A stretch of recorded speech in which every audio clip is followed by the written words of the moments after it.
The wait is over. The Mariners got their guy. Hello, everyone, and welcome to the weekly episode of the Seattle Baseline Podcast. My name is Julian Smith, and I'm with Alex Hong. The Mariners, they did it. They went out. They got Brendan Donovan. Nick Emmanwori is going to play in the Super Bowl as well. So go Seahawks. Life's been pretty good, Alex. How have you been? Yeah, just last week we are talking about like how do we know there hasn't been any Mariners news in a long time. Well, we finally got the news, and it's the news that everyone presumably thought was going to happen, right? There's been a lot of rumors, speculation coming up about Brendan Donovan trade, but it finally did happen. So, yeah, Brendan Donovan going to Seattle. It's very interesting because it was a three-team trade, so we'll get into that a little bit. But what are your initial reactions, Julian, to getting Brendan Donovan? Oh, my initial reaction, let's go. That was my initial reaction. It's a That pretty that good was reaction. Yeah, I mean, like it's a very valid reaction. It was Josh Naylor at the start of the offseason, and then it was Rob Refsnyder, kind There's a of. few other trades in there, but they weren't that Yeah. significant. And then you go to Brendan Donovan. This is the guy. I mean, ever since the offseason started, we were talking about Brendan Donovan. This was the guy. There was Jorge Polanco, a little bit Eugenio Suarez, but Brendan Donovan. This is the guy. We went and got him. I'm super stoked. Yeah, I remember for my reaction, I don't exactly remember what I was doing, but I just know you texted me that Brendan Donovan coming, and then I don't even know. It just kind of caught me by surprise, and I was like, wait, let me like look this up because usually when you text me these things, they are true, but I had to look it up just to make sure. And it was you figured out really early because it was before all the trade, any of the trade details like came out, who we even gave up, right? We just knew we were getting Brendan Donovan. So yeah, it was pretty cool to see that happen. Um, Talking about the trade is a little complicated, but in essence, from a Mariners perspective, we it was a three-team trade with the Cardinals and the Rays. The Mariners got Brendan Donovan, that's all they got, and they gave up Gerangelo Senja, that went to the Cardinals. Ty Pete also went to the Cardinals, and then Ben Williamson went to the Rays. So that's essentially what happened in the terms of the Mariners transaction. So Julian, what are your thoughts on this trade? Do you like this trade? Do you like the prospects we gave up? I mean, we could talk. We talk. It's funny enough because we talked about Senja last week, and then now Senja's gone. But what are your thoughts? Yeah, I think the only losing team in this trade is the Rays. The Mariners and the Cardinals absolutely blew this trade out of the water. This is a win on both sides. And Brendan Donovan, obviously a guy that the Mariners wanted, a utility guy that can go play left field if Randy feels like he wants a DH day. He can play third base, a spot that Ben Williamson filled and Eugenio Suarez filled last year. He can play second base if second base needs be. I think he's going to stick at third base, but he can play all these positions and he works perfectly. He also gets on base. That's it's so important because the Mariners have struggled. We had JP Crawford at the leadoff spot, who was getting on base at the start of the season but fell off. Randy Arozarena was leadoff. Yeah, he's not that good of a leadoff guy. He's more of a cleanup fifth hitter. And so getting Brendan Donovan was a must have. This is a guy that people were talking about Stephen Kwan and how he was a fit to the Mariners. Brendan Donovan is the perfect fit for what everybody was talking about in terms of Stephen Kwan and his leadoff spot type of role. So I am really happy from the Mariners perspective. From the Cardinals side, you got two comp round B picks from the Rays, and then you got Gerangelo Senja, who is phenomenal switch pitcher, and Ty Pete, who's a lottery ticket type of prospect. Ty Pete doesn't get talked about very much, but he has the speed, the power. He's a five-tool player that just needs to hone in on his baseball skills. So Ty Pete has the potential to be up here or down here. There's not going to be in between. He's not going to be an average player. So I'm excited for Ty Pete. I think he's going to have a lot of opportunity in St. Louis, especially because they're rebuilding, and then those prospects, all of the prospects that are in St. Louis, are going to have a really good shot at being a big league star. I think that St. Louis got good a good lottery ticket to bet on, and then Durangelo Senja, who we talked about last week, is a guy that can potentially come up as a starting pitcher in 2026, or he can be in the minor leagues. With the Mariners, the Mariners have so many pitchers, including Ryan Sloan, including Cade Anderson in the system, that Durangelo Senja might not see that much light in the Mariners. And having him in the Cardinals system, he's a really good pitcher from fastball to his changeup. All of the pitches work phenomenally. I think that I think the Cardinals and the Mariners both won this trade. Yeah, I mean, looking at a Cardinals perspective, right? They're not winning anytime soon, right? They definitely are going into a rebuild. So being able to load up that farm system, offloading a guy like Brendan Donovan who has a lot of trade value, right? But is not gonna help him win right now, right? I mean, he'll help him win a few more games, but to what benefit, right? Very little. So I really like this trade for the Cardinals and for the Rays, like you're saying. I don't know. I feel like this trade doesn't really do anything for them. I feel like it doesn't really help their team as much. Now, Brendan Donovan was a guy that I wasn't that high on. I know some Mariner fans are really high on Brendan, or not Brendan Donovan, Ben Williamson.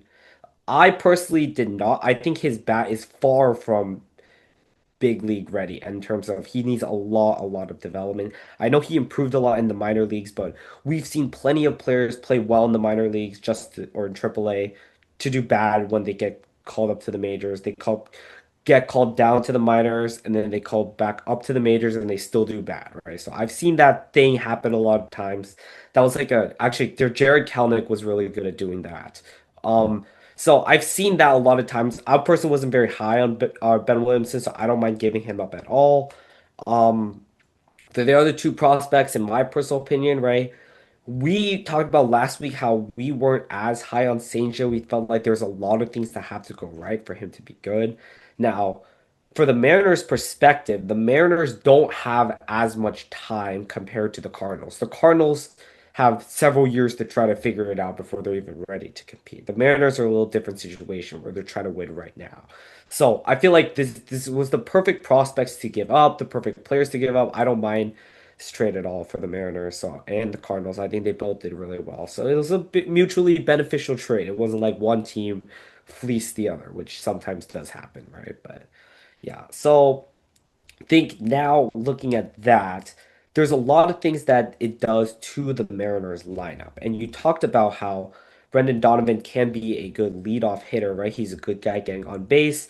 And if you look at the Mariners' history in the last few years, we have not really had that leadoff guy like you talked about, right? Last year, we kept trying, we tried everything. We tried JP Crawford, we've tried Julio in the past, we tried Randy, that didn't really work, right? But with a guy like Brendan Donovan, right, especially against right-handed hitters, he's really, really good. And we did talk about Brendan Donovan before in this podcast, but I think we should spend a little more time because it has been a little bit of time since we talked about him on his strengths and weaknesses.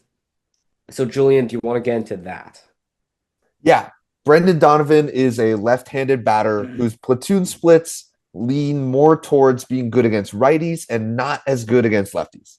He's also a he doesn't have much power, but he will get on base. And that's his strength. His core strength is that he can get singles, he can get doubles, and he can walk. And so as long as he's doing that, perfect. Brendan Donovan, leadoff guy against righties. Yeah, and also his defense is really, really good, which is really crucial for us, right? And Brendan Donovan's also a very flexible player, right? You kind of alluded to this earlier. He can play like the field if he really needs to. He can play like second and third, right? So there's a lot of flexibility, which is good because the Mariners right now, the holes on the team kind of were like we talked about in that second and third base position, right? So adding a guy like Brendan Donovan, in my eyes, we'll see him, I think, as a third baseman primarily. But if there are days we need to have him play second or field for whatever the reason is, he definitely can do that. So another flexible guy that I like adding to the team. Yeah. And Brendan Donovan is a really important player when it comes to the Mariners structure in this team because last year this is a thing that I was thinking of before this podcast since Ben Williamson got traded. Do the Mariners make the playoffs if Ben Williamson wasn't the third baseman? With Polanco, Polanco was projected the third baseman to start. Houston and the Mariners fought for Polanco at the end, and Polanco ends up coming to the Mariners. He's double hopping the throw from third. He clearly wasn't cut out to be the third baseman. And then Ben Williamson comes in. His defense is, in my opinion, the reason that the Mariners were able to push through and make the playoffs. Obviously, there's Julio Rodriguez and the batting coming alive in the second half, Josh Naylor, all that stuff. But in the first half, if Ben Williamson doesn't come in, the Mariners don't make the playoffs. And now, instead of having Ben Williamson, who is amazing at defense and bad batting, you have Brendan Donovan, who has amazing defense and really good batting, gets on base. Clearly, he fills a hole that the Mariners needed. He is a upgraded Ben Williamson in 2026. And so the Mariners meaningfully got better from this trade. And that's the value that Brendan Donovan has to the Mariners is instead of having a defense only guy or an offense only guy, now you have someone who can play baseball, who can play and provide you all the facets of the game, all that you need to do to make a good player. Brendan Donovan gives you, and Brendan Donovan is a crucial part. I'm That's what makes me excited with Brendan Donovan is that Brendan Donovan can go and play offense. Let's say he gets on base, lead off hit. Cal Raleigh comes up, home run. Okay, that's 2 runs already. If we had Randy Arozarena and he had struck out, Cal Raleigh's home run, that's a 1 run. That any team can fight against 1 run. 2 runs could win you the game, especially with the pitching staff the Mariners have. And Brendan Donovan helps you do that. Yeah. So one more thing on Brendan Donovan in particular is that he does have splits against lefties and righty. He is a good amount worse against lefties. He's below average in his career against lefties, and he's pretty well above average against righties. I still think he's going to play every day. He is a really good defender, and he's not like a disaster against lefties. Like, there are some players where it is like that, but I think Brendan Donovan brings enough value for him to be able to play every day. Now, I don't think he should be leading off against left-handed pitchers, but we could talk about that a little later, what our thoughts on the lineup should be. But right, looking at right here against right-handed pitchers. We have Brendan Donovan leading off, like you said, and then Cal going after that. It's going to be really, really good. Now, looking at how this shapes the entire team, right? We have, okay, let's stick Brendan Donovan at third base, Naylor at first, Crawford at our short, right? At second, it's very interesting, right? There's Cole Young, there's like Leo Rivas, there's a lot of different type of guys. We don't really know who's going to be primarily at second. There, we probably will not have a primary second baseman. We'll probably have like either a platoon system where we have a ton of guys coming in, right? That kind of depends on how well spring training goes for them. So it's a little difficult for us to predict right now. My inclination is maybe we'll prob Cole Young will probably try to have him play most of the days because I think he's the highest ceiling in terms of the development process. I don't know. How do you think the lineup and maybe even the team will look with Brendan Donovan? I agree. I agree with your point on Cole Young.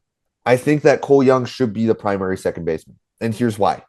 The Whenever a new player comes in, like Cole Emerson, for example, minor league guy, comes in, he's going to face, okay, big leaguer and minor leaguer. The minor leaguer knows a lot about the big leaguer because of scouting reports. They don't know a lot about the minor leaguer, and so the minor leaguer kind of gets into the groove, beats the big leaguer, and then the big leaguer starts scouting. The scouting report starts to get better on the minor leaguer, and so now the big leaguer comes back, and then it's a fair fight. Now can the minor leaguer beat the big leaguer when both the scouting reports are wide open? Ben Williamson wasn't able to do that last year. Cole Young wasn't able to do that last year. They both fell short. Cole Young was borderline unplayable in the last part of the season. And so, can Cole Emerson do that? Now, Cole Young is at the same level. Now it's a fair playing field for both of them.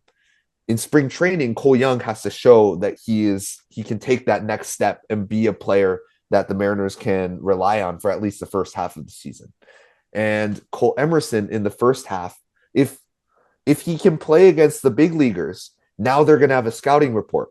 Now when he goes to AAA, he's gonna play there for maybe half of a season, and then once he comes up, they'll have a scouting report on him. We already have scouting reports on the big league pitchers, and so now it's a fair fight.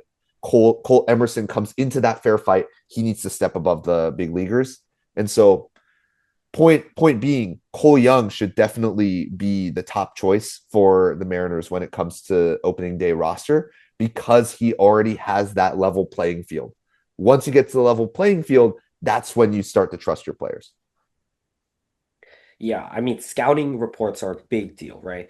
Like, for example, Mike Trout is a historically well-known, really good low ball hitter. Like, he's really good at hitting the ball low in the strike zone. If pitchers did not adjust to this, right? And they just threw every ball low to him, he might be like the greatest hitter of all time, right? So scouting reports are very, very important and they do make a big deal. That's why a lot of players, like you said, they go on a hot streak, right? When they come up, then pitchers start to figure them out, and then they get a lot worse. They start slumping, right? And it's not just an usual slump. It is a reason why they're slumping, right? So very important in that regard.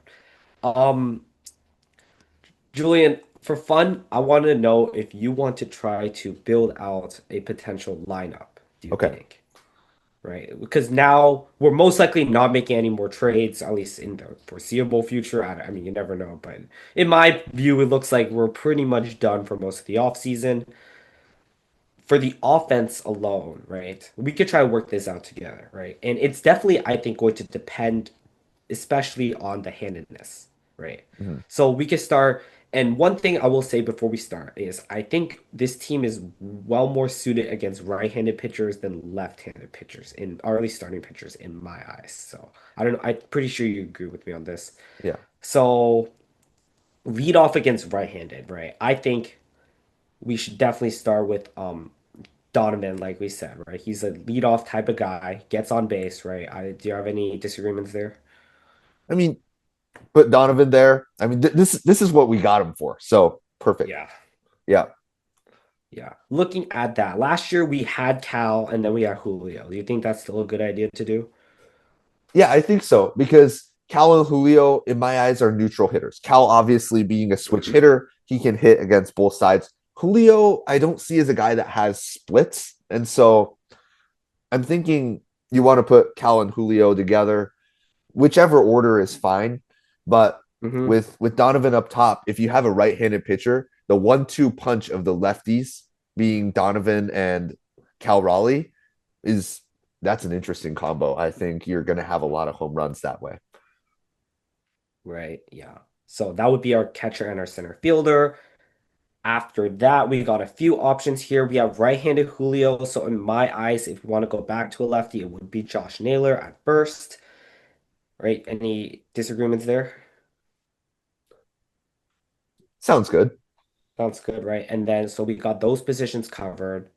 We have still several left. We have left and right field, center or shortstop and second and the designated hitter. So what do you think should happen next? Do you think we should run like Randy? That sounds pretty good. I think when we ran Randy, right, last year in the middle of the season, around the middle of the order, that is when he was peak. So do you like that outcome, do you think? It's either Dom or Randy. And I like going with the righty in Randy, having the left right. The Hmm. Mariners were doing that last year, and it worked out really nicely. So I like the idea of having Randy at the fifth slot and then Dom Canzone at the sixth. Yeah, we could run Dom at the right field, or we could DH him and then run like a Rayleigh or Robles, depending on how well they're playing, right? There's a few options we can go after that. Um, I don't know. I'm a little flexible on what happens after that. I think we should, if we do Randy Canzone, you can, it's interchangeable whether we put, if we do start Cole Young, we could put him or we could put like Rayleigh or Robles or whoever we think is comfortable, and then JP last. I think that's the way, in my view, that's the way the lineup I think will work best for me. I like Cole Young, Victor Robles, and then JP. I like having the Okay. 8 or 9 slot being the secondary leadoff slots. JP is an excellent guy at the leadoff spot, and Brendan Donovan's taking that role. And so now you have JP at 9. You have 9, 1, and 2 being the two leadoff guys. And then Victor Robles fits better there in the 8 rather than the 7 Yeah. because I don't know what to expect out of Cole Young. And so I'm gonna say Cole Young is the seventh slot, and then you Mhm. have the two leadoff slots there, and then back to the leadoff of the order. Yeah. Um, yeah. So we could quickly run the left-handed pitchers. I don't think much would change, but in my opinion, right, Ref Snyder definitely needs to play. That's kind of who we got him for against left-handed pitchers, right? Brendan Donovan, I don't think should lead off anymore because he's not as good against lefties. So I know the Red Sox did lead off Ref Snyder a lot, or and not all the time, but they did lead him off against lefties. So I think him leading off would be pretty good. Do you like that idea? It's a question of do you want Ref Snyder or do you want Julio? Obviously, Julio has said in the past he doesn't like leading off because he has to run all the way from center field and put on his gear and stuff like that. I get that. But it's a trade-off. I mean, Julio Rodriguez is a better runner than Rob Refsnyder is, It's but true. Rob Refsnyder is also a better doubles hitter. So if he hits a double and then Cal hits a single, now you have Rob Refsnyder coming back in from second base. So that's those are the two options. I I'd say yeah, like with what you're saying, we should roll with Rob Refsnyder to start the year because Julio notoriously has been bad at the start of the year, but at the middle to end of the season, if Julio Rodriguez is playing well and hitting for a good average and a good on base, I think there's a good shot Julio Rodriguez ends up becoming the leadoff guy. And that would elevate the lineup even more. Yeah, I always thought it was a little interesting how Julio struggles to play as a leadoff. There are a lot of players who are really good who do lead off, right? Like example, I guess the major example was Shohei Ohtani, right? When he I mean, he's literally on the mound and then he's going to hit right away. So, I mean, that I think is a little more difficult than doing the center field thing. But I don't know. It's not like I'm out there playing, so I can't really speak for them, right? But in my view, I don't know. I feel like he could be able to handle it, but historically, he has had some struggles on the leadoff position. So we'll see. It kind of depends on how well things go for him this season, right? Yeah, I and mean, we then could talk a lot about Julio later, but Julio always starts slow. So is it only because he's leading off, right? There's a lot of question marks there, but I yeah, we'll think see. Julio and Ref Snyder are interchangeable. And Julio being usually at the 3 spot, Ref Snyder would switch to the 3 spot if Julio were to play leadoff. And so Hmm. Julio, Cal, Ref Snyder, or Ref Snyder, Julio, or Ref Snyder, Cal, Julio. I think that's the top 3 that you want to keep in the versus left-handed pitching lineup. And then you can go for lefty Josh Naylor, Randy Arozarena, Dom Canzone, or not Dom Canzone, Victor Like Robles. Robles, Yeah, it all works yeah, out. yeah. The way I see it, I kind of agree with you, right? We'll have Donovan lower in the lineup. Then not much else would change realistically. Like Crawford's a guy who'll play every day.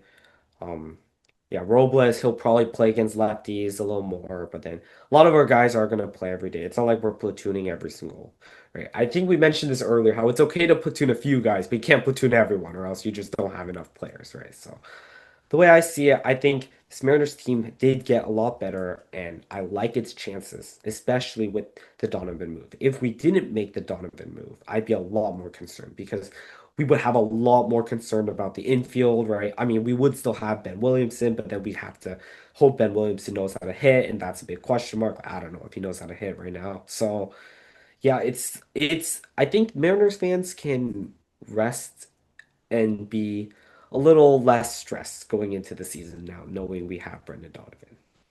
Yeah, I totally agree. I think Brendan Donovan is the type of guy that the Mariners truly needed. This is the guy that the Mariners went for because clearly the hole that the Mariners had, even with Eugenio Suarez last year, couldn't fill it because Eugenio Suarez was a home run guy who couldn't hit home runs at T-Mobile Park. Brendan Donovan hits doubles. Brendan Donovan gets on base. Everything points to offensively, Brendan Donovan is an amazing player in the Mariners.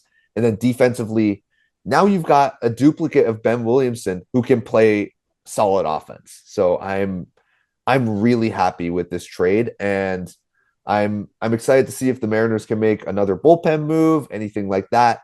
I'm excited to see the Mariners play this season. The Mariners are going to be good.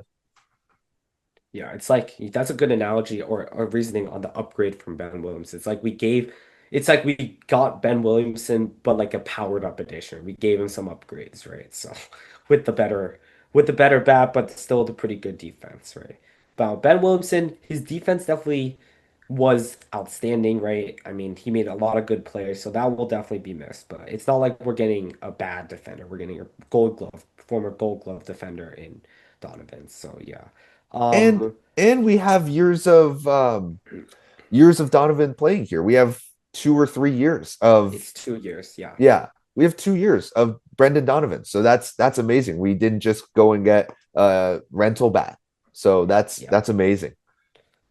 Yeah. Any last words, Julian? I guess we're recording this on Saturday. Tomorrow's the Super Bowl, so I'll definitely be watching that. So hopefully Seattle does well, right, and can bring a championship. Yeah. Any other thoughts? JSN is going to absolutely maul the Patriots, and Kenneth Walker is going to run through the entire Patriots defense. This is a foregone conclusion. The Seahawks are winning this game. I I'm not saying anything else. The Seahawks are winning this game. So let us know what your predictions on the Seahawks game are. How are the Seahawks going to win against the Patriots? Are they going to pass the ball? Are they going to run the ball? Everything. Just let us know. Let us know other trade ideas or signing ideas. The Mariners still have a good budget. And so I'd love to know your ideas and how the Mariners could improve. Thank you, everyone, Mhm. for tuning in. Check us out on Spotify, Apple Podcasts, and our beautiful faces on YouTube. Check out our Instagram. And as always, go Mariners. Go Mariners.